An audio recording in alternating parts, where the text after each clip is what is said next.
এই মুহূর্তে যে খবরের দিকে নজর রাখবো, ওয়েনার ছাড়ছেন রাহুল গান্ধী এবং উপনির্বাচনে ওয়েনারে প্রার্থী প্রিয়াঙ্কা গান্ধী ভদ্রা। আরো একবার জানিয়ে রাখি, ওয়েনার ছাড়ছেন রাহুল, উপনির্বাচনে ওয়েনারে প্রার্থী প্রিয়াঙ্কা গান্ধী ভদ্রা। আরো বিস্তারিত জানাবে মৈত্রী রয়েছে আমাদের সঙ্গে।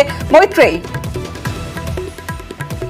সাংবাদিক সম্মেলন করে রাহুল গান্ধী, প্রিয়াঙ্কা গান্ধী ভদ্রা, মল্লিকার্জুন খাড়গে এবং বেণুগোপাল, কেসি বেণুগোপাল আজকে এই ঘোষণা করেছেন। তাদের উপস্থিতিতেই রাহুল গান্ধী ঘোষণা করেছেন যে তার যে দুটো জেতা আসন রয়েছে, যেটা নিয়ে বারবার প্রশ্ন উঠছিল, তার মধ্যে ওয়েনার আসনটি ছেড়ে দেওয়ার সিদ্ধান্ত নিয়েছেন তিনি, তার বোন প্রিয়াঙ্কা গান্ধীকে। তবে তিনি একই সঙ্গে ওয়েনারের মানুষদেরকে এটা আশ্বস্ত করেছেন যে প্রিয়াঙ্কা গান্ধীর হাতে থাকলেও তিনি ওয়েনারের প্রতি সব একই রকম ভাবে যত্নশীল থাকবেন এবং তিনি ওয়েনারে যাবেন।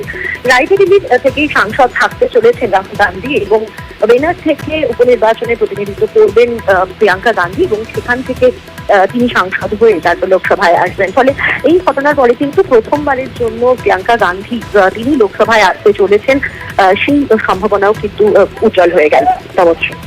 বেশ।